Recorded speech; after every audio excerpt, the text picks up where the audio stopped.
Welcome everyone to the Harvard Buddhist Community 2021 Buddhism and Race Speaker Series, organized by Harvard Buddhist Community, a student club at Harvard Divinity School.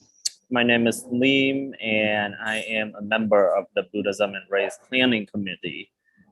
Calling from Seattle, Washington State, which is the traditional land of the Coast Salish people, including the Duwamish people, past and present. Since 2015, our annual Buddhism and Race conference has brought together Sangha leader, activist, scholar, and student from diverse backgrounds to build capacity in addressing power at the intersection of race, gender, sexuality, and class in our community. This year, the conference has been reimagined as a speaker series with monthly virtual event from January to August. We believe strongly in supporting racial justice, not with our word, but also action.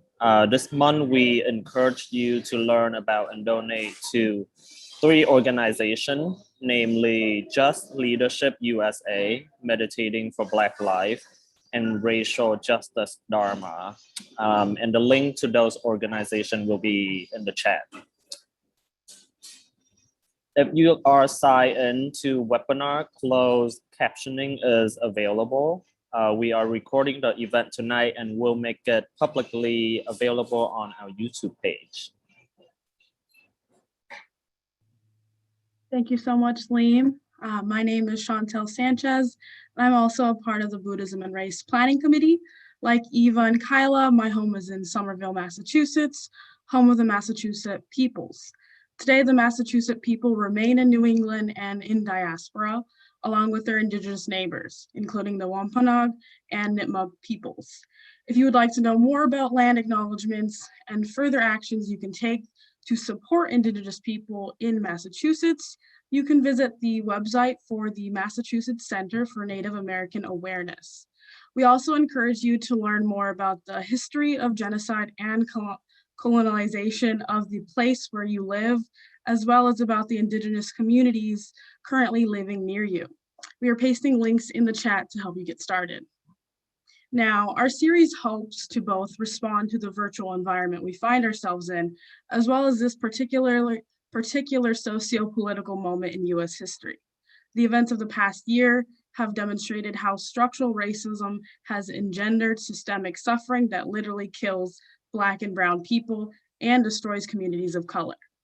With these forms of racial violence in sight, it is clearer than ever that racism is the issue of our time. The Sangha is not immune or separate from these issues. In fact, an apolitical version of the Dharma is a direct product of white supremacy, which further codifies oppressions and reproduces anti-Blackness, as well as other forms of racism in and around our communities. We need to bring the tradition forward to unwaveringly meet the issues of race and racism. Thanks, Chantel. Hi, everyone. So glad to have you here. My name is Kyla Franks. I'm also a member of the Buddhism and Race Planning Committee. We are so excited to welcome you to this 6th monthly event in the 2021 Buddhism and Race Speaker Series. The title of this series is Radical Reorientation, and our goals for the series are twofold. First, we are focusing on building a shared understanding of Buddhist approaches to racial justice, with a critical examination of racism and white supremacy in Buddhist communities and in Buddhist scholarship. Second, we are focusing on the collective work of addressing internalized oppression, which obstructs both individuals and communities from living into their full potential. We seek to move beyond an abstract, apolitical, and individualistic engagement with the Dharma. Instead, we seek to cultivate spiritual practices that can tend to the myriad forms of embodied and socially imposed sufferings created by what Bell Hooks refers to as the imperialist, white supremacist, capitalist patriarchy. In short, we are called toward a radical reorientation of the Dharma, to move beyond racial integration towards decolonized, indigenized, and anti-racist practices and communities. Thank you. My name is Eva. I'm also a member of the Buddhism and Race Planning Committee. And before I introduce our speaker today, I'm excited to say we have over 100 people signed in between the webinar and YouTube, with more people joining every minute. And we are just so glad to have you here. Welcome, welcome, welcome. Dr. Smalls will give a 50-minute presentation today, which will be followed by about 25 minutes for Q&A. We will keep the chat open throughout this presentation. If you want your message to go to everyone, make sure that you're sending your chat message to all panelists and attendees. Please know that any hateful or violent speech in the chat won't be tolerated, and we may choose to remove participants from the event. Also, if engaging in the chat conversation doesn't feel supportive to you tonight, please know that links to any important resources in the chat will be sent in a follow-up email. We are also posting instructions on how to disable the chat feature in the chat. So without further ado, it is my honor to introduce the sixth speaker in the Harvard Divinity School Buddhism and Race Speaker Series, Dr. Shanté Paradigm Smalls. Dr. Smalls is a student, practitioner, and teacher in the Tantric Vajrayana Buddhist tradition. Shanté began studying and practicing Buddhism at age 17 and has practiced in Zen, Soka Gakkai International, Shambhala, and Bhumisparsha communities. Shanté was trained from 2009 to 2015 in the Shambhala lineage as a Buddhist and meditation teacher, and was authorized to teach meditation and Buddha Dharma in 2015.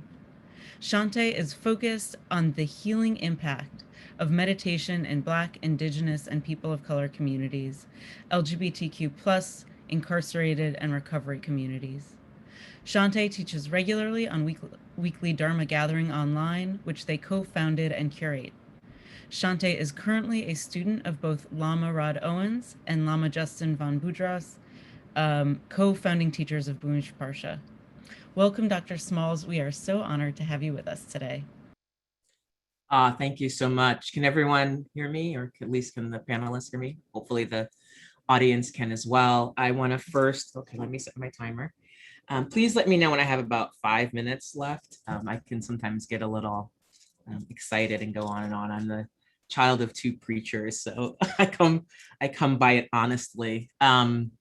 So I just want to first express thank yous to all of the organizing committee. Thank you so much for your tireless work to turn this, I believe it was going to be a 2-day conference last year in 2022, into this really beautiful and accessible online offering. And I'm really honored to have been asked to be a part of that original conference, and I'm honored to be a part of this series. I want to thank all of my teachers, my current teachers, Lama Rod Owens, who I believe gave my name to you all, to the organizing committee, and Lama Justin von Budras, as well as my other teachers and my root guru, Sakyamuni Rinpoche, and all the people who have taught me, friends, family, all of my lineages. And I want to thank you all for taking time out to join tonight or live, or those of you who are going to watch and recording. I know some of us have Zoom fatigue, but I hope that this proves helpful. And I'd just like to thank and welcome the gurus, yidams, dralas, and protectors, and ask that they never let me forget who I am and who I am not. So a little bit about me in this practice. So we're going to be really doing a practice together. I hope that's okay for people, and I'll say a little bit more about that in a second. A practice that I am writing, have been writing for a couple of years, and I'll say more about that. But I am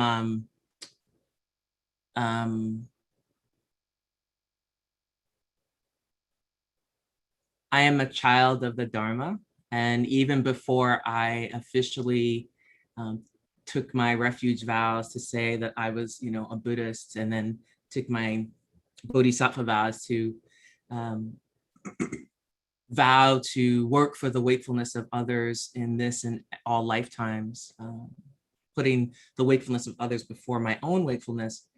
I've always been interested in, I guess, what I would now call liberation theology, liberation, waking up, reducing the suffering of others and myself through how I live my life. And I tried many other paths, but when I really stumbled onto Buddha Dharma and Buddhist teachings, I was immediately intrigued, though it would take a number of years for me to settle down enough to really begin to practice and then study. And in particular, studying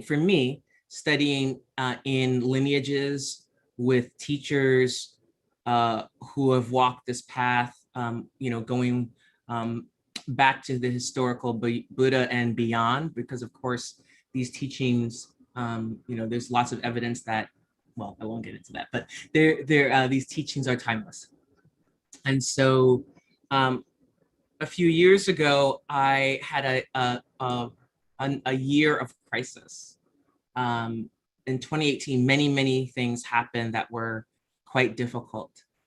In almost every area of my life, something very challenging happened, including the implosion and explosion of my then Buddhist community. I was a member of the Shambhala international community at that time.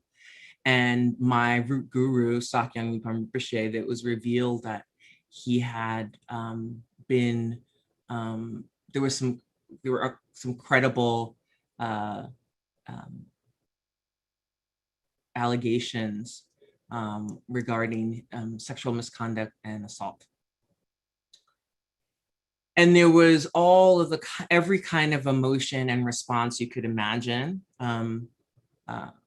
From my own side, incredible heartbreak, worry about the survivors. And of course, what began to be revealed was that this was really systemic. It wasn't just one teacher, but it was really, the Me Too moment had started coming to Buddhism around 2016, where various teachers and various traditions were being called upon to make amends for their behavior, or at least admit to it.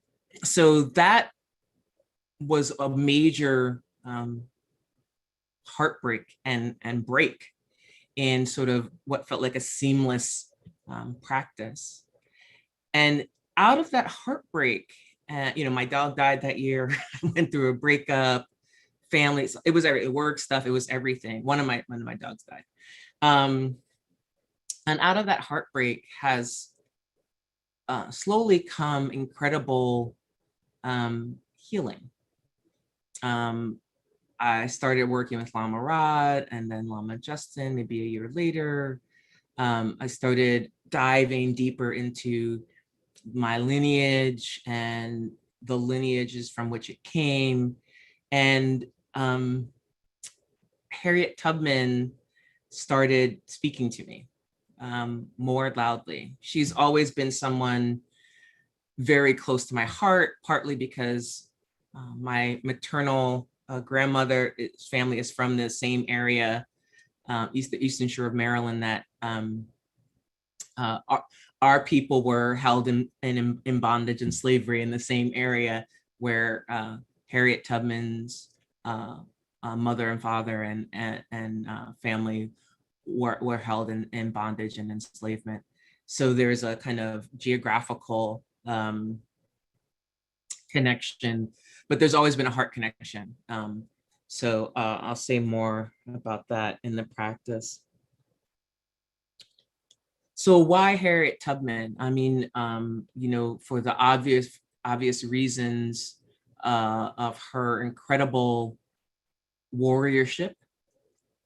But one of the things I've thought about was that out of her disability that was incurred through the violence of the enslaver who held her as property, who held her in bondage and captivity, causing her to have damage in her head. Out of that came incredible visions that she had. And those visions led her to envisioning liberation and freedom from bondage, not just for herself, but for all Black people.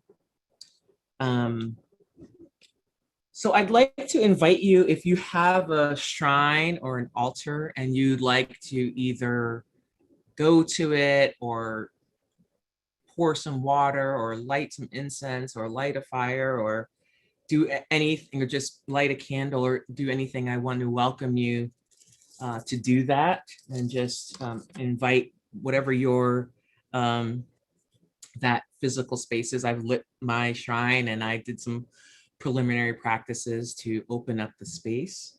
So we'll give you a few seconds to do that.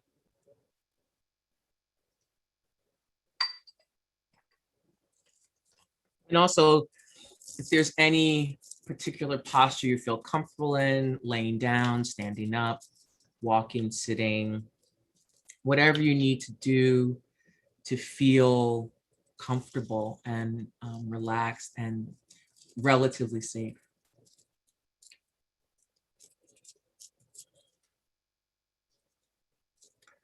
So this practice, which I'm calling the Sadhana of Araminta, and I'll say a little bit about the name in a second, is a practice in progress. I've given it a couple of times and I'm continuing to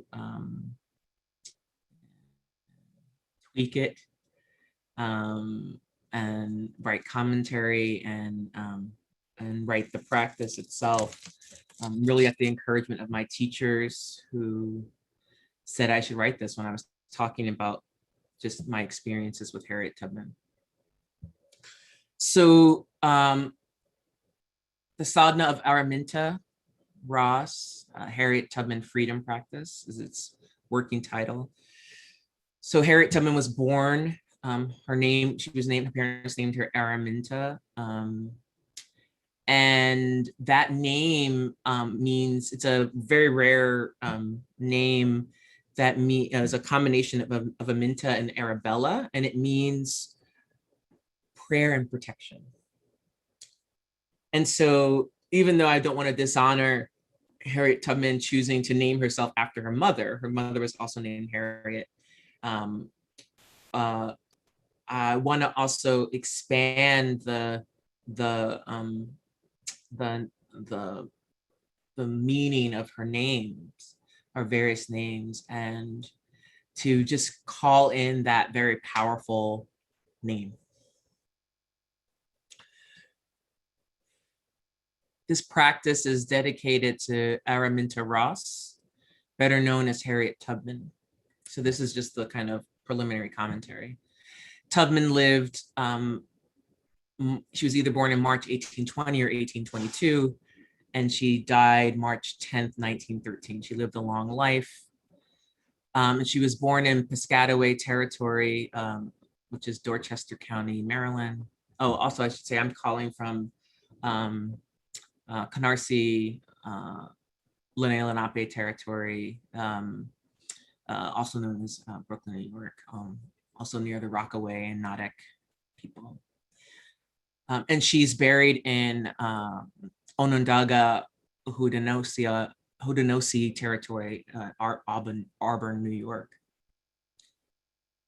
Harriet Tubman liberated herself and at least 70 plus individuals out of the bondage of chattel slavery to which they were subjected by whites in various places in Turtle Island, the United States.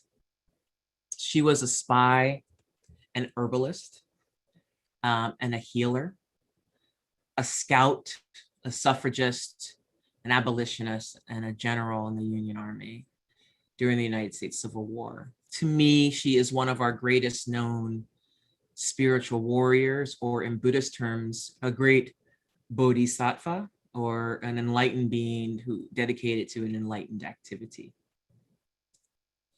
For many Black people in the Americas, Tubman is someone with whom about whom we grew up hearing and admiring, but perhaps not studying and thinking about as much as we might.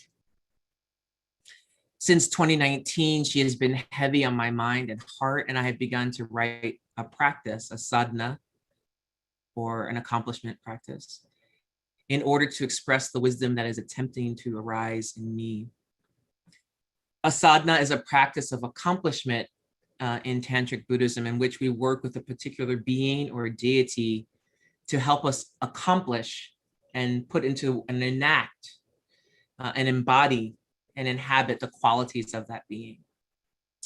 So there are typically three main components of a sadhana: mudras or sacred gestures, mantra or sacred speech, and visualization. And so we'll be working mostly with mantra and visualization.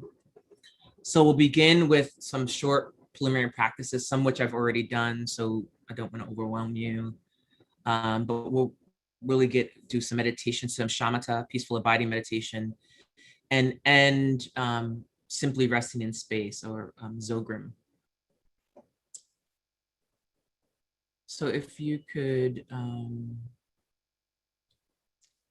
so we're going to start with an ancestors practice, and this practice is really just an invitation to invite in and call forth, either verbally or in your mind's eye, any ancestor, whether that's an ancestor of kinship or familial or teacher, or someone who's been helpful, someone you've looked up to who's passed on. They don't have to be related. They don't have to be a Buddhist teacher. And you can just call them forth, only those who are helpful. So for instance, on my ancestor shrine, I have Harriet Tubman, James Baldwin, and some other people. I also have a shrine that's for my deceased mother. So anyone who feels helpful, who has helped you in your life and they've transitioned to another realm, can invite them in to help support your practice. Calling forth their name, calling forth their qualities, making a welcoming space for them.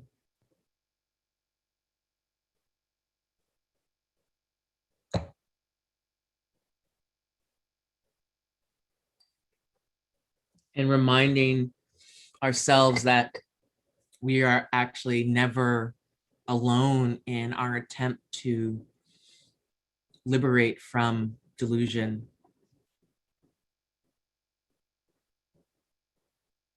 And that we also can help to liberate our ancestors, who may be those who still may be suffering, as we practice and prepare to become ancestors ourselves one day.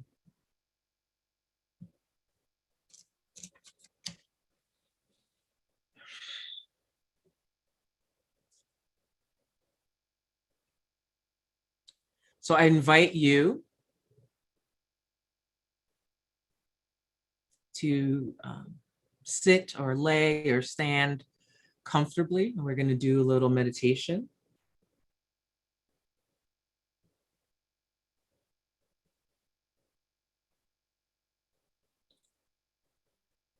First, just feel the earth beneath your or seat.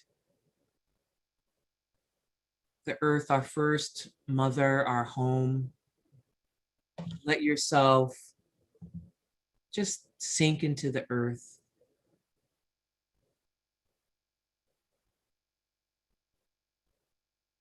There's no wakefulness without the earth.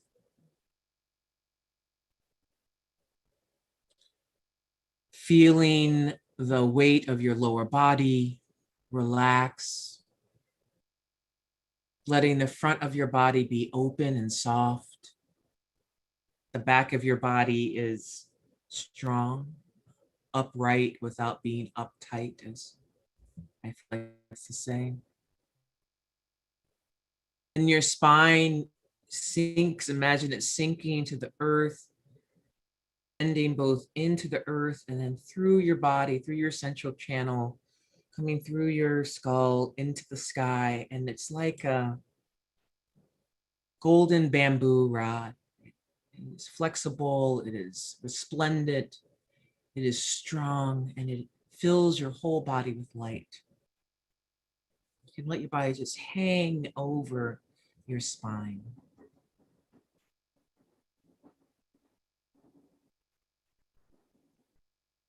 Feeling the sky above you, Father Sky and our siblings, the stars, planets, the other beings.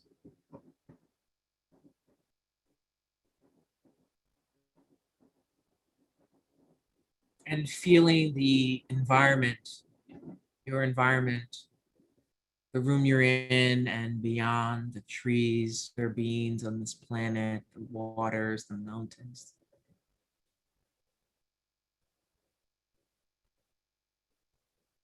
Letting the habitually tight places in your body relax. Maybe that's your jaw or your throat, your belly, your back, your shoulders, your face. Letting it all just melt. We're just sitting in space together, feeling our bodies breathing.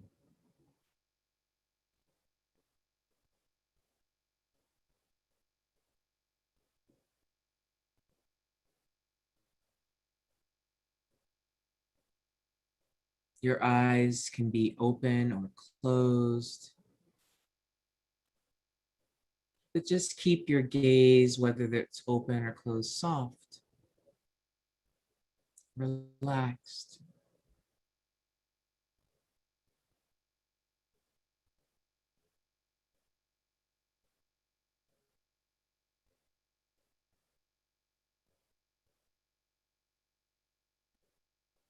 Let your breath be relaxed and feel it in your entire body.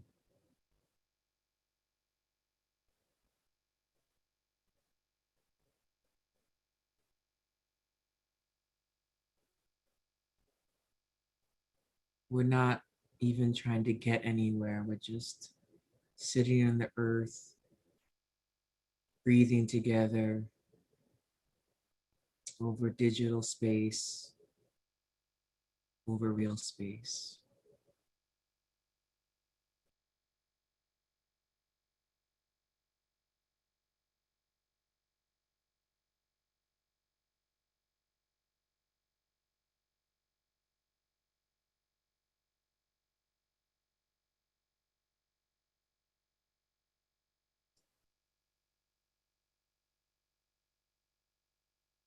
Don't worry about the phenomena that arises in your mind or your body or your environment. You can just invite it in.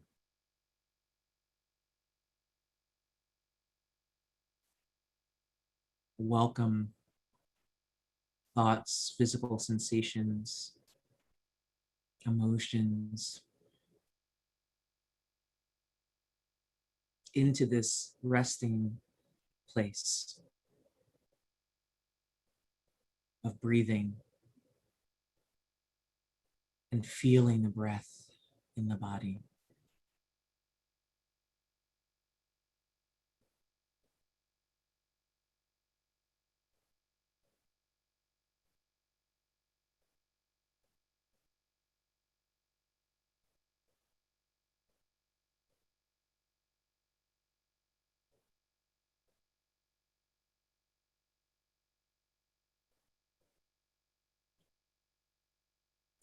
If you don't mind, you can continue to feel the breath in your body. I'm going to just do a little invocation of raising wind horse or our ashe.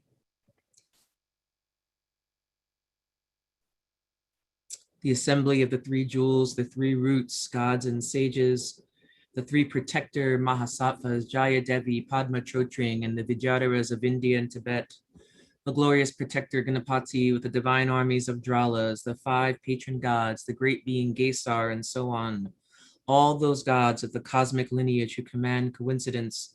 To all of those I offer clouds of real and imagined good offerings.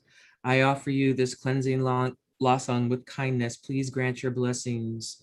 Curses, spells, burial sorcery, duns, obstructing spirits, obstacles, and so on.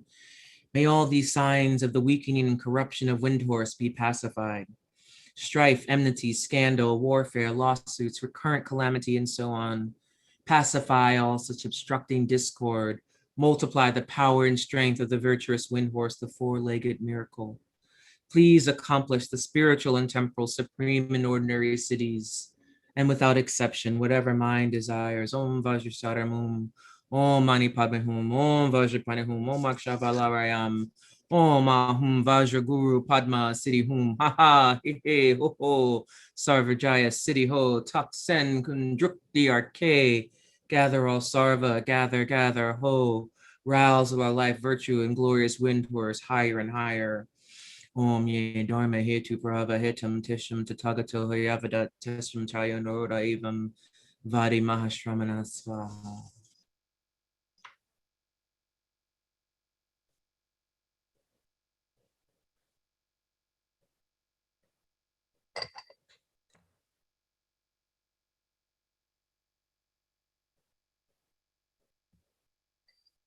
Relax out of your meditation practice. And we'll begin the main practice right now, which is one of visualization. And don't worry if you can't visualize, if it feels too overwhelming or difficult or strange, feel free to just listen. Or you can always just visualize the wakefulness of your heart center as a bright sun.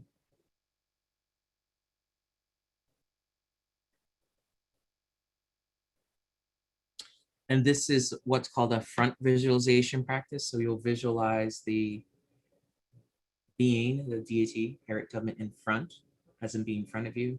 Sometimes there's a self-visualization practice, but that is not what we're doing today.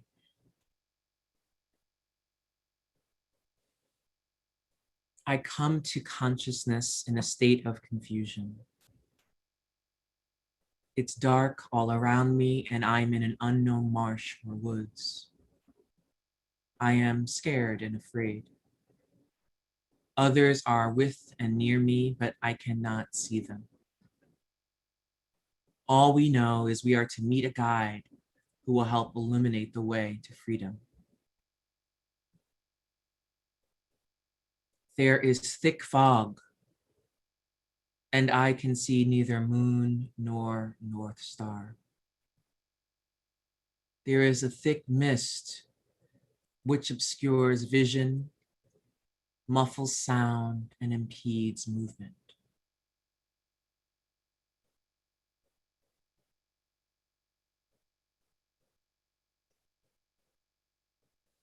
In the space before me appears a figure.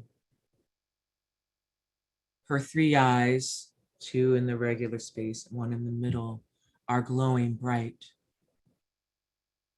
Their light gently pierces the mist, fog, and darkness, illuminating all around us. Cowrie shells are around her ankles and they sound loudly in the night, drowning out the sounds of danger and fear and piercing the oppressive stillness. She emerges from the wood.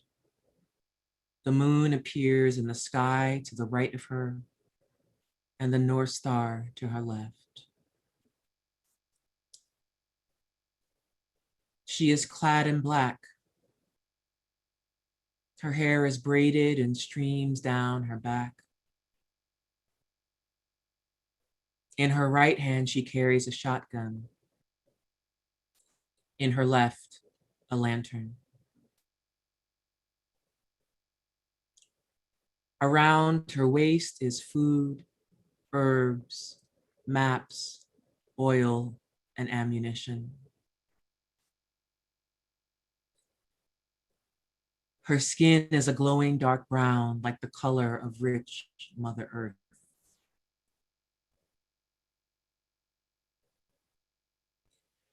The entire sky and earth, wood and marsh are lit up around us. Everything is bright and clear, and the path is illuminated.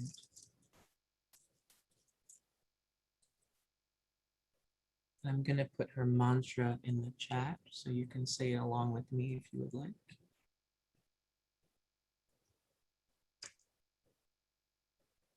We'll say it 3 times, or you can just listen.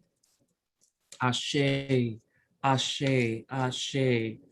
Om, Om, Om. Hum, Hum, Hum. Ki, Ki, Ki. So, So, So. Ashe, Ashe, Ashe. Ya, Ya, Ya. Ashe, Ashe, Ashe, Om, Om, Om, Hum, Hum, Hum, Ki, So, So, So, Ashe, Ashe, Ashe, Ya, Ya, Ya, Ashe, Ashe, Ashe, Om, Om, Om, Hum, Hum, Hum, Ki, So, So, So, Ashe, Ashe, Ashe, Ya, Ya, Ya.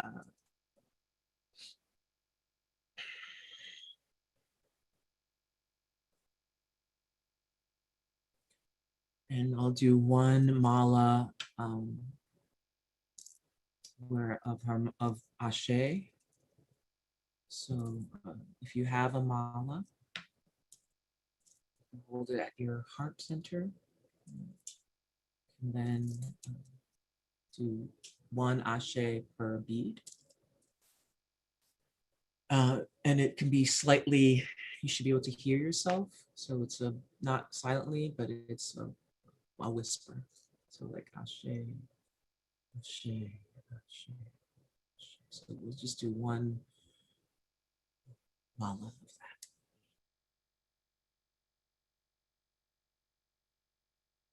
Your eyes can be open or closed, envisioning Harriet Tubman in front of you.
Ashe, Ashe,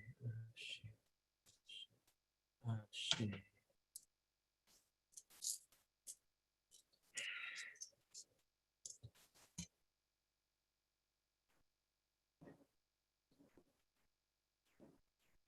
Spy, scout, general, liberator, mother, wife, daughter, warrior, abolitionist, suffragist, we call upon you to light the way in our body, speech, and mind. May your light and wisdom, your power and determination, your vision and care ignite in our hearts, and may that flame never fade. Let's just rest for a moment.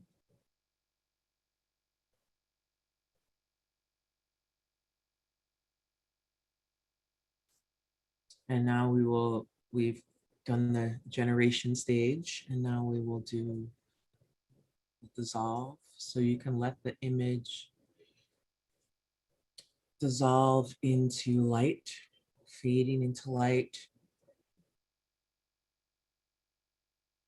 And then let that light dissolve into your heart center. And that light that's dissolving into your heart center spread throughout your entire being, leaving you feeling whatever you're feeling, but hopefully a sense of refreshment, maybe tenderness, tender sadness, warriorship. And then we were to sit in space without worrying about your breathing or your posture or your mind, and you just softly gaze into space, letting your mind rest there, wherever it is in space.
And as we come to the end of the practice, you can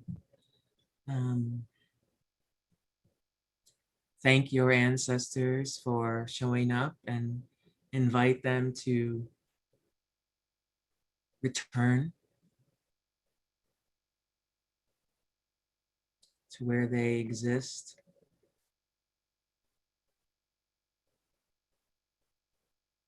And whatever merit or insight or refreshment,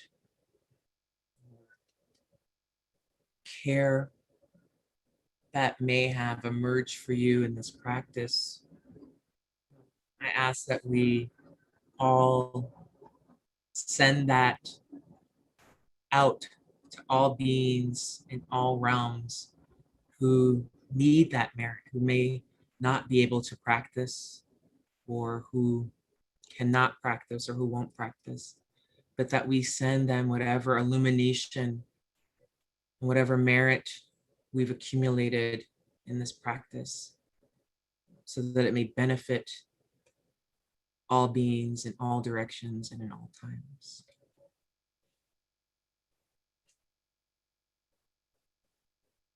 And that doesn't mean that we don't experience and receive. We've already received that merit. So we practice generosity. And that practice of generosity is one that cultivates joy.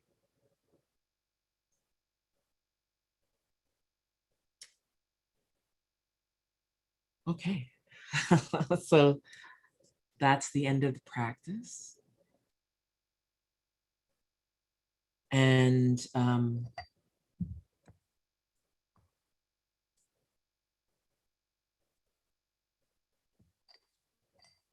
I want to just open it up for any questions or experiences that you might want to share.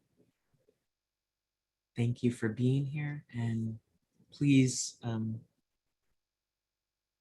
let's dialogue.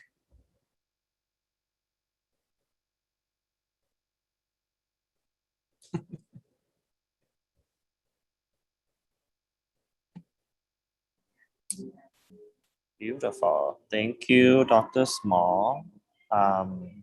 So we will collect questions now. So if you have any question emerging, please use the Q&A function to ask them. And we have about 30, 35, 40 minutes for the Q&A.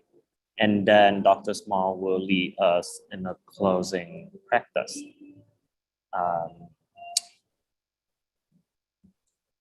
Yes, so we will, let me take a look at the Q&A. I guess a question I have, so while we're waiting for the Q&A to flood in, a question I have is, what do you see in terms of the connection between Buddhism and abolitionism? Wow, that's a great question. Well,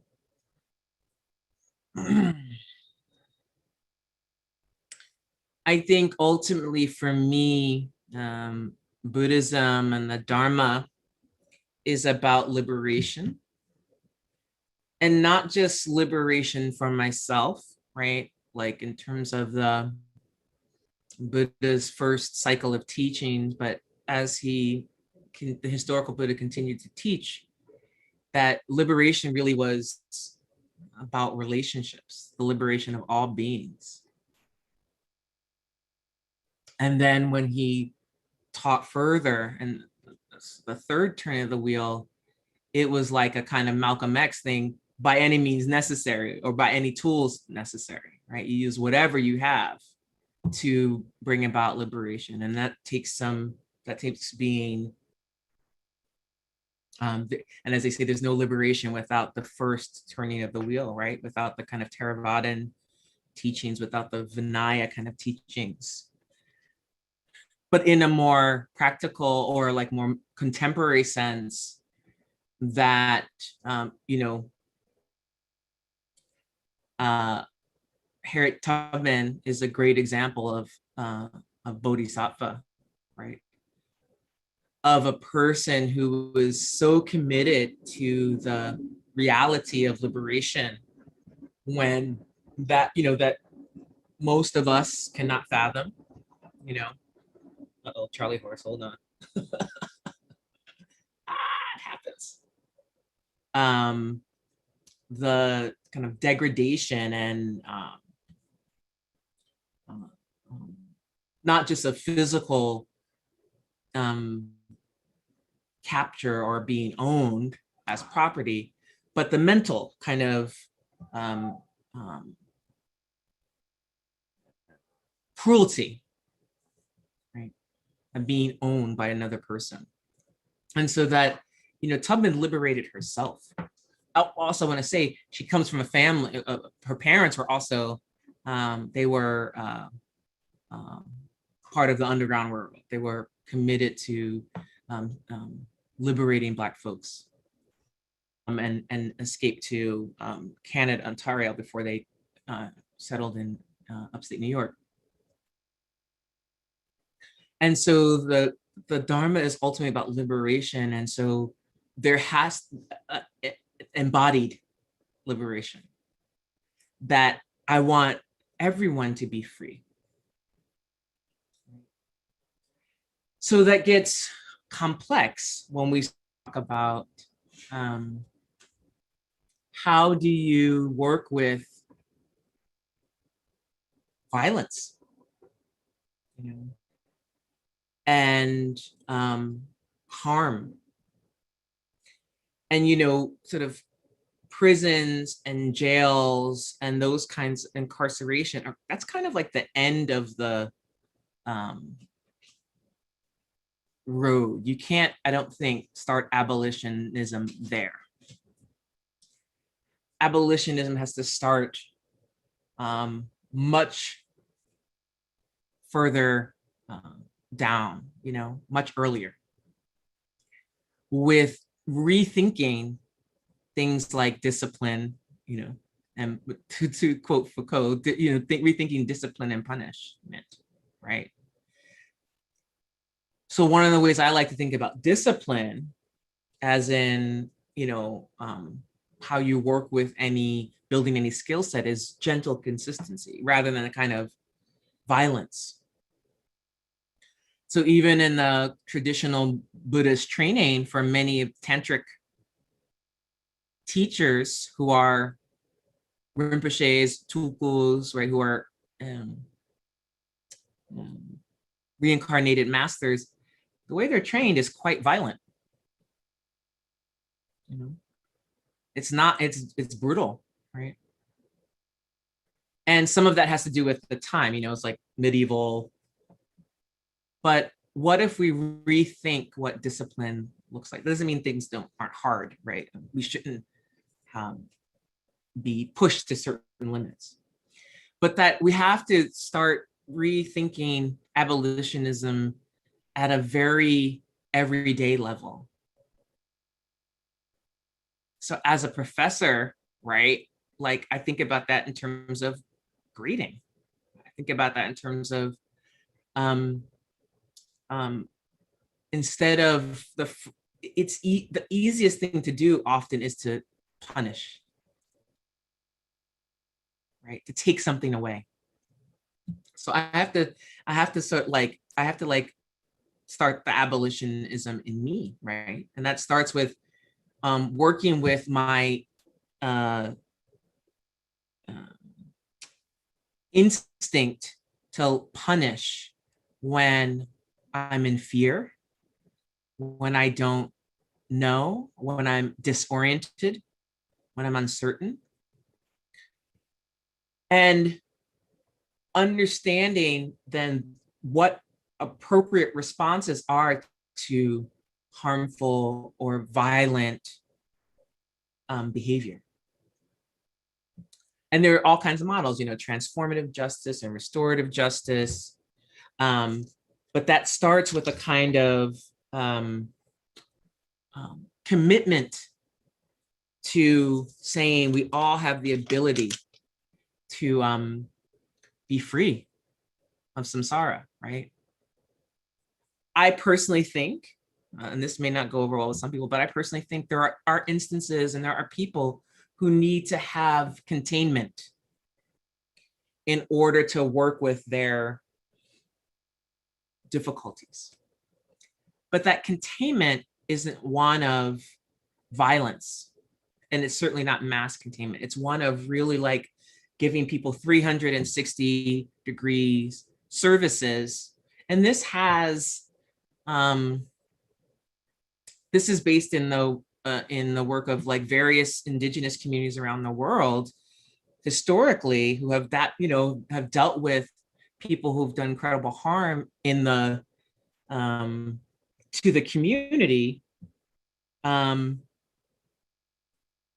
by placing them elsewhere, you know, but not forgetting about them and not letting them rot, but really being committed to working with the most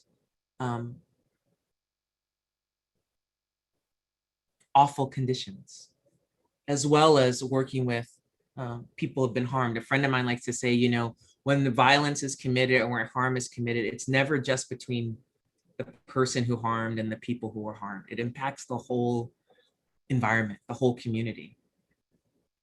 And often we don't spend any time on healing. And so we just accumulate vicarious trauma. And so to me, the Dharma is really about healing. There's a great book called The Buddha's Wife, which is a kind of historical fiction about Yashodhara. I talk about, so I apologize if anyone's ever heard me talk about this before, but I am very impacted by this book. And it's, you know, there's not a lot not a lot in doctrinal Buddhism about Yashodhara, who, when, you know, Shakyamuni abandoned his wife and child to seek the answers that he eventually would find sitting under a Bodhi tree, it imagines what happened to her and her son Rahula, right? And part of what this work talks about is that she was angry and devastated and felt betrayed because they were like, they were in this life together. And that how she began to heal was through this circle of mourning that the women and some of the men in the palace or the village would hold for her in morning and night. And that's really like, it was like a compassion practice. So the Buddhism is rooted, to me, in transforming the end of suffering, right? That's the Four Noble Truths, that suffering can end and that there's a path. And so anything that causes suffering needs to be dissolved and dismantled.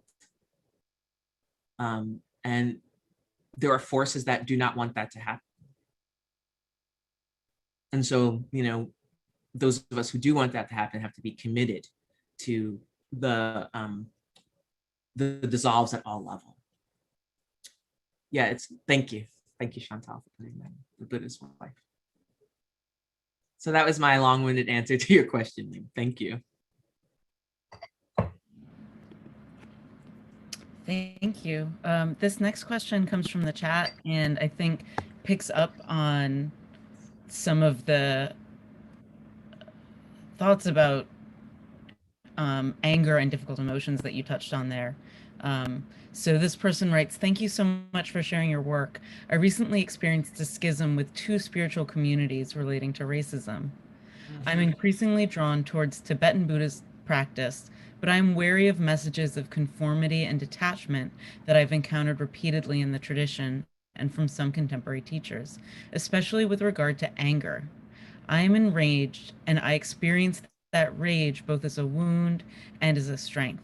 Do you have a view on what right relationship to anger might be? I sure do. First, I want to thank you for that question and sharing your experience. So I want to say two little things before I get into your question. So one is many spiritual communities, including Buddhist communities in the West, but also in the East, deal with spiritual bypassing, right? Or sometimes I like to call it spiritual gaslighting, right? Where it's like, if you're really doing this practice, these practices, or you're really whatever, then nothing will bother you. Well, we are human beings, right? We have an embodied experience.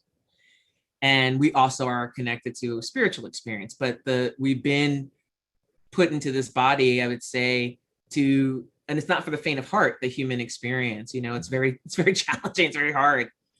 We're born, we get sick, we get old, and we die. And so, the idea that we won't have any emotions, or that they're somehow wrong, I think is a misinterpretation of early Buddhist teachings. I mean, they can rule us, which I think is a different thing than experiencing them. So that's one thing. So always watch out, listen for spiritual bypassing, right? Or spiritual gaslighting, right? The other thing is, one of my teachers, Lama Rod Owens, has a great book called Love and Rage, which the subtitle is Waking Up Through Anger, I believe. And so he has a lot of practices and a lot of wisdom.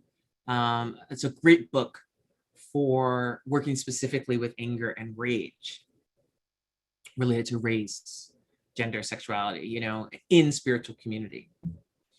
So I have found that most Western Buddhist communities, as well as, I have my root guru is a Tibetan, don't know how to deal with race. I mean, it's bad, right? And so anger and even rage is an energetic quality, as well as an emotion, right? So it's something that arises when something is touched in us, right? And it's a response. So in and of itself, it's not good or bad. It's information. Like the way water is neutral and the way fire is neutral. But we know water and fire can destroy or give life. Right? And so how do I use my anger? So this gets a little bit connected to the practice we did, because it relates to protectors in the tantric tradition. So the Mahakalas, right? And the one that I relate to most is the four-armed Mahakala, the great black protector. And the four-armed Mahakala's arms have to do with skillful means, right? And pacifying, enriching, magnetizing, and then the one that everyone gets excited about, but it was the last one and rarely needs to be used, is destroying, right? Or subjugating. So there are practices to learn how to work with difficult emotions. But I would say the first thing is to simply not judge yourself for having the emotions. There's wisdom trying to emerge, right? There's something that your intelligence is trying to tell you. And it may be that your intelligence is mixed up with other things, trauma, confusion, sadness, fear. But there's some information that's trying to come forth. And so the great thing that I find to do with anger is to give it space so that the wisdom has. Sometimes when anger arises, we try to put a lid on it, right? We try to repress it, and then it, the return of the repressed, it comes out somehow, right? So put more space around it so that it has room to arise, right? And spaciousness is the feminine quality, right? And we're in a world that's really invested in the masculine quality of karma, action. We do, and there's not enough space. You know, we could say social media is like a very karma, you know? So putting more space around, giving ourselves space to actually feel. And then it's like the sort of the initial wave reveals your wisdom, which was, you know what? I don't think I can be in a community that isn't committed to liberation. Right?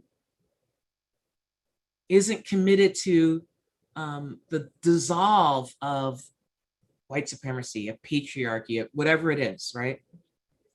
So your wisdom arose, and your anger was kind of like the I don't know, spear that, you know, broke through the doorway, right? So the wisdom could arise. But I find that space helps to like let it arise in a safe way, and then the wisdom is right there. It's attached. So that's what I would say. Thank you for that. Our next question is also from the chat, and they just say first, thank you, and that you described your practice as being one of liberation, and bodhisattvas as being liberators, Harriet Tubman and Malcolm included. How can we engage in this practice without engaging our egos in this practice, so that we are not doing this for ourselves?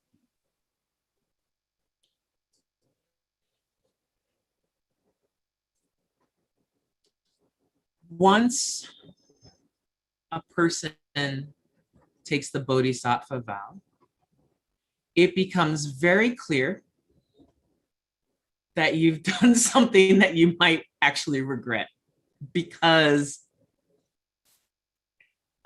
different than a kind of missionary, the bodhisattva really is taking on the suffering of others. So you can start by reading Shantideva's The Way of the Bodhisattva, and you even see in his, he was problematic, but he lived a long time ago. You will see that he even says, why did I do this? Like, why did I say I would like relieve the suffering of all beings, you know, cockroaches, human cockroaches, you know, as well as the things we like. So there's really nothing,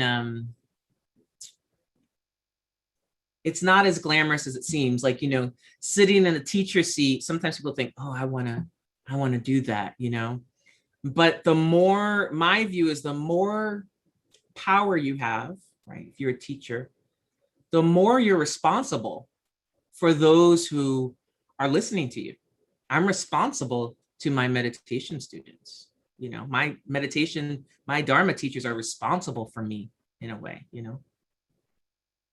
So as a bodhisattva, it's like the ego is crushed because it's tireless work. It's thankless.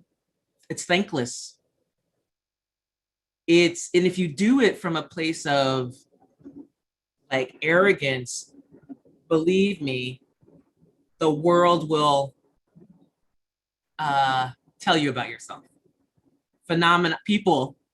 People will give you very direct feedback. You'll get very direct feedback from the world. And it will humble you. And then you have to ask yourself, do I really want to do this? So, you know, when I took these vows, first the refuge vow and then the bodhisattva vow, I just sort of had a yearning. I didn't really, the refuge vow I knew clearly, like, this is the official, you know, path, entering the path of Buddhism, and, you know, the 3 marks and all those kinds of things, right? And it was really great in the ceremony and people came, yay. The bodhisattva vow was, you know, and my meditation instructor at the time was like, think very seriously about this. Because you're vowing to always do this and come back and come back and come back and come back and come back, you know? not go to nirvana, right? But to keep coming back until every being, innumerable beings have achieved enlightenment. Yeah, I want to do that. That sounds good. And then when the work really began for me, I was like, oh, okay, this is for real. This is a lot. And it doesn't mean like I'm a super nice person like all the time. It doesn't mean like I'm super cuddly, but I am committed to every being's liberation. And that means I'm committed to having my obscurations and confusions and neuroses pointed out to me and burned up. I'm committed to doing that work, as hard as it is, as painful as it is, as lonely as it is. So, you know, Harriet Tubman as an example, or Malcolm X as an example, they didn't have easy lives. And Malcolm X was assassinated, the young man, right? He did not have easy lives. There was nothing, it wasn't glamorous. No one who's committed to the liberation of others, no, it's not glamorous, right? Because it's really taking on alleviating the material suffering people are experiencing. And it also means, you know, you're like committed to not being a charlatan. You can't want everyone to like you, because you're committed to something bigger, which is liberation. You don't walk over people, you don't hurt people, but you're not, you know, you're not trying to like pal around. You're trying to get free through freeing other people, you know?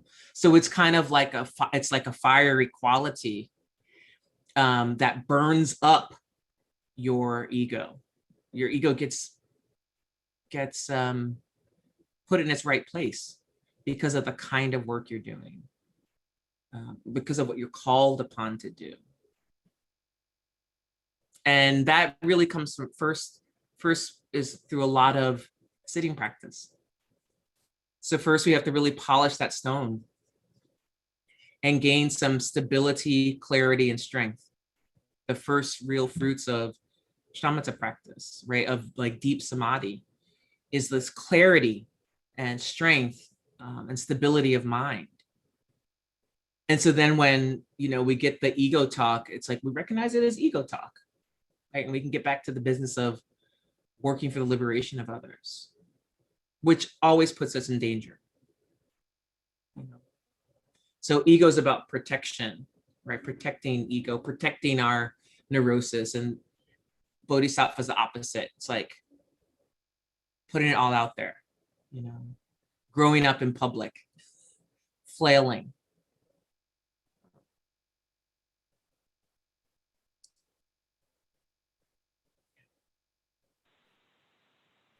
Thank you. That was really powerful.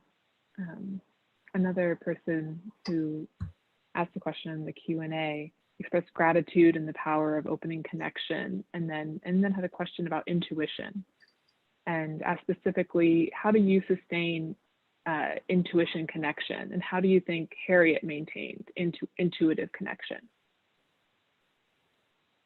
Can I ask what the person asking the question means by intuition exactly, so I can have a sense of?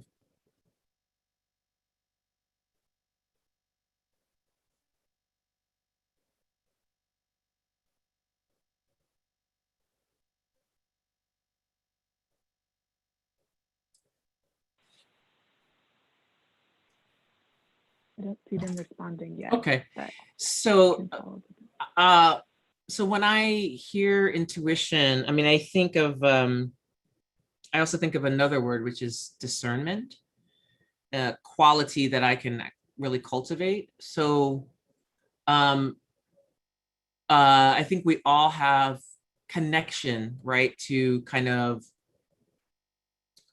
insight, right? We all have the ability to have insight, right? And we can cultivate that through various practices. So intuition or discernment, never something that just, it's magical, but it's not magic. You know what I mean? And so it's like there's a kind of quality of growing our connection to whatever that wakeful quality is, right? And so that wakeful quality resides in our heart center and in our body and in our following a path that doesn't have markers on it already. You know, I don't know.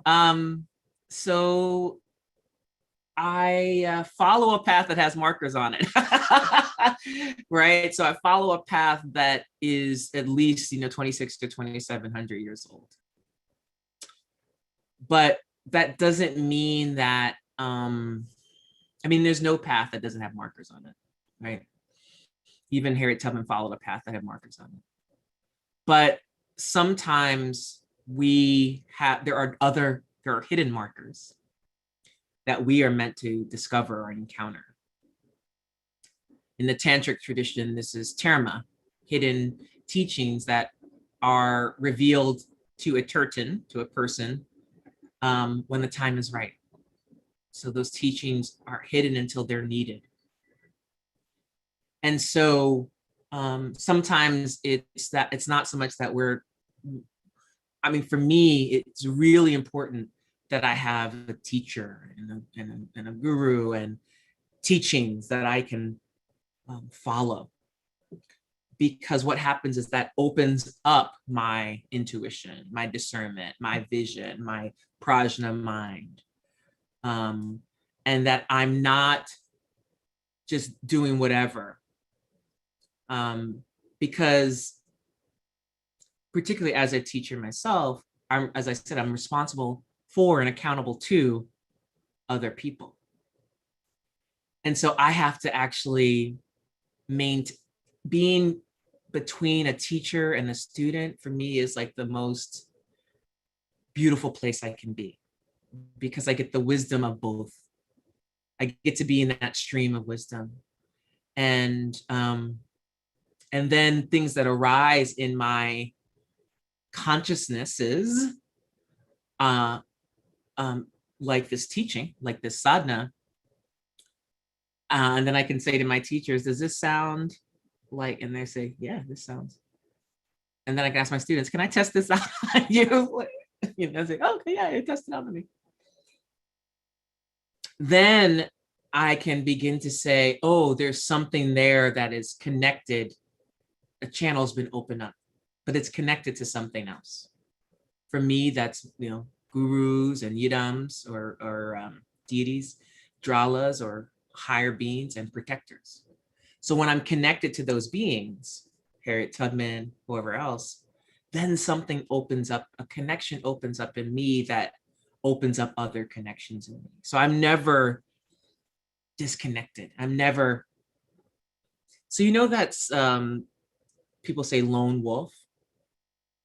And so the idea of the lone wolf in our sort of everyday understanding, common sense understanding of it, is someone who strikes out on their own, right? And does their kind of own thing.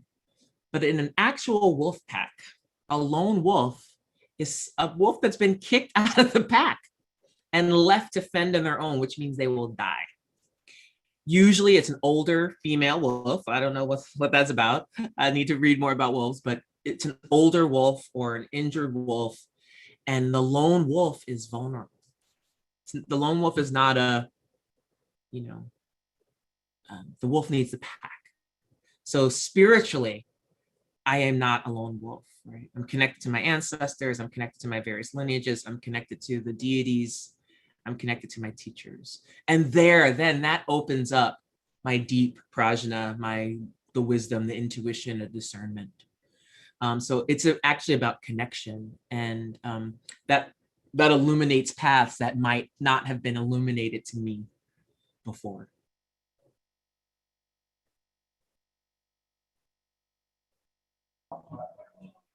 You all are writing such beautiful things in the comments. Thank you. I'm trying to catch them all. So next question is my own question. Also, I'm curious, what would you have to say to those of us who are interested in serious and deep spiritual training, finding a teacher and a spiritual home, but like don't know where to start or how to start, and maybe not like in a monastic context, so like joining a monastic, but still wanting that deep and serious training? Yes. That's also a longing of mine, is why I really got into Buddhism. So I'll just say, I do not belong to, I don't know if I'll ever again belong to an organization, but I do have a lineage, right? And I do have teachers. So there are so many great teachers out there. And I would say, go where it's warm. So a teacher that you like what they say, listen to some of their talks if they have talks like online, like on YouTube or podcast, or check out their social media. And it depends what you want. So, I have students who are like, I'm their Dharma teacher and I'm a meditation teacher, but they really want a guru. I'm not a lama or a tulku or anything. And then I have other students, they really want to work with me. And I have other students, I'm one of the many teachers for them. And so sometimes students want superstars for teachers. And what I always say to people is, superstars aren't, I don't have a lot of time for you. Although I have 2 superstar teachers. So, and they're very busy. And, but what drew me to my teachers was, I knew that I couldn't practice with my guru anymore, as much as that broke my heart. And even though I still have my Samaya vows with him, the Samaya vows are to bring forth the teachings. So they're to the teachings, But I knew I needed teachers, And so I looked around, and I knew Rod, and I was like, I'm gonna work with you. He was like, yeah. And so I just liked how he was, and I liked how he taught. And Lama Justin has a very different style, and I like having them both as my teachers. And I just went on retreat with them, and a couple of years ago, and it was like, yes, I just went with my intuition, my heart, right? I just let my heart lead me. And I looked around, there were other teachers I really like. Youngie Mingyur Rinpoche, someone I love his teachings and his and readings, but I didn't want to get involved with another organization, And so I liked also, because my teachers had gone through the same thing I went through with their teachers, in terms of having, communities break down and dissolve because of sexual misconduct and other forms of misconduct. So they were coming also from that place of honesty and generosity and ethics. And they were talking about things I was interested in: ending white supremacy, ending, patriarchy, and ending, heteropatriarchy, and, classes. And they were like, and the Bhumi Sparsha community, which I'm a part of that community, although I'm not part of the organization, really is emergent, comes from this kind of, Adrienne Marie Brown's kind of emergent strategy type stuff. So I just liked that. And I just felt drawn to their wisdom, and that I could study deeply with both of them, right? And that they would push me to continue to teach and write and practice. So there are a lot of people, look around. If you're interested, for instance, in a BIPOC teacher or a Black teacher specifically, the Liberate app is a good way to just listen to a whole bunch of different teachers. So that's Julio Rivera started that a few years ago, and it was BIPOC, but now he really wants to focus on Black teachers. Instagram oddly has lots of Buddhist and Dharma teachers. And it's like, do I want a meditation teacher? Do I want a Dharma teacher? Or do I want to do I want to really study? And also, I'll just give a plug. I know some of my friends from Gampo Abbey are on here. You can go to these monasteries and study for like a shorter time, like 2 weeks or 3 weeks or 6 months, or go on deep retreat with great teachers at various, whether it's like at Insight or there are a lot of places where you can study and take classes, right? So I started off going to like weekly, classes on Tuesday, weekly talks. And then I, was like, oh, I want to learn more, and started doing weekend retreats and classes, and then, longer week-long, month-long retreats. So you can take it very, very piecemeal too. You don't have to, go all in.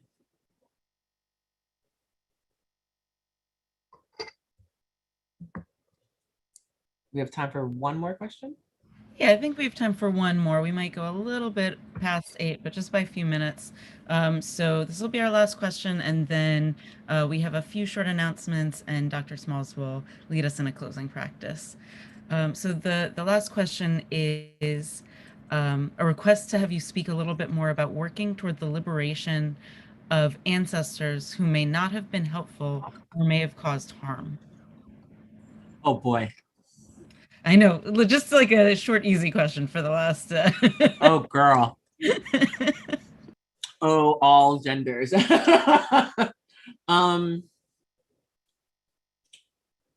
this is a very delicate practice, and it's not something I would encourage people to do on their own unless you're really solid in your training.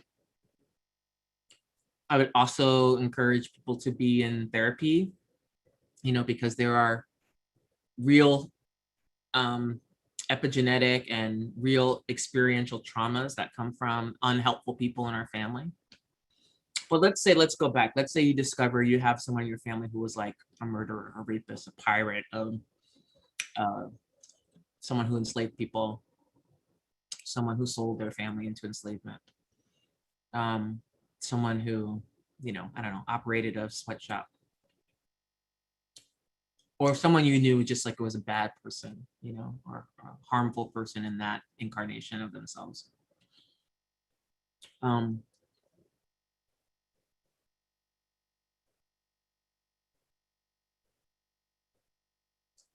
The goal is to liberate all beings, right? If you're a bodhisattva. And so sometimes we either want to start with the most difficult people, right? Or we want to avoid the most difficult people. But I'll just say that no being is beyond redemption. So even when we pass to the next, this part when we're alive in this realm is really the shortest part of our existence. We existed somewhere, we're here for some amount of time, then we exist somewhere else in a different form. And we can be confused, we can live confused, and then we can continue to be confused. And so in the tantric tradition, there are lots of different, things you can do. When people die, there's a period of time when they're in the bardo, the interstitial space where you can call their name, remember and remind them who they are, and send them practices so they can, as they're going through their trials and tribulations, they can be helped. But there are some people or some beings who are stuck in the lower realms, right, of existence, and they can't hear the call of liberation.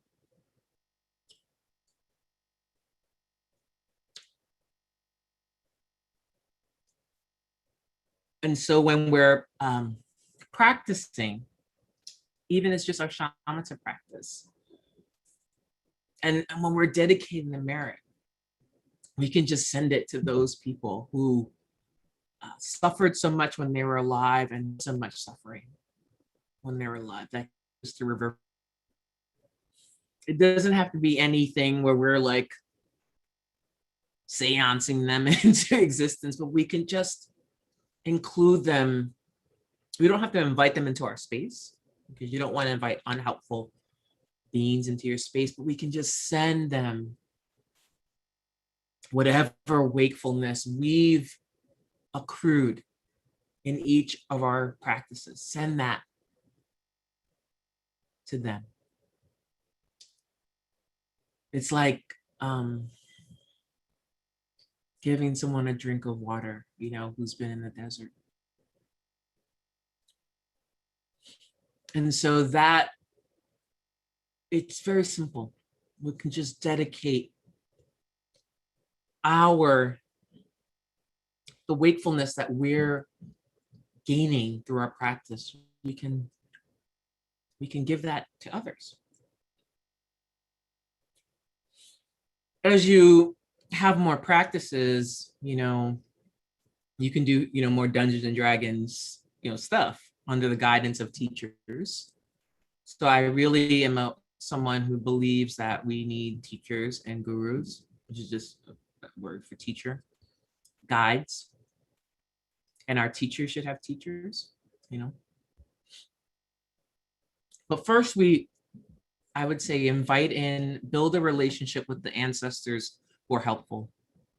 Get to know them. You can, you know, my mother is been deceased for 8 years, and our relationship has continued in very interesting ways, right?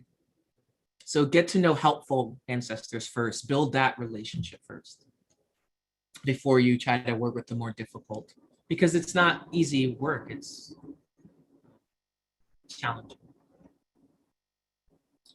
So start with someone safe, who you feel is helpful and has protected you. You know, Harriet Tubman, James Baldwin.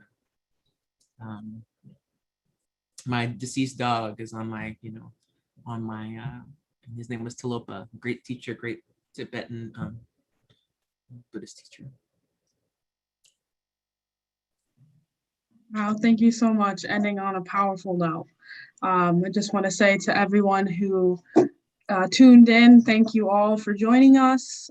This is the 6th event in the Harvard Buddhist Community's Buddhism and Race Speaker Series. And our next event will be in July with Katie Lonk from the Buddhist Peace Fellowship. And you can learn more about upcoming events and join our mailing list by clicking on the link to our website in the chat below. And I'm going to turn it back to Dr. Smalls to lead a closing practice. Thank you so much again. Thank you so much. We'll just keep it simple. So just feel into your body, and you can even put your hand on your heart, center on your belly. And just have a touch into how you're feeling right now.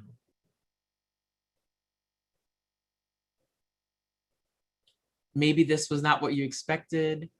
Maybe it was what you expected, but just whatever you're feeling is what you're feeling. And I want to encourage each of us to build connections with one another as things slowly around the globe open up, depending where we are, or stay closed, depending on where we are. To deepen our practice with gentleness, care, humor, inquisitiveness, delight, gratitude,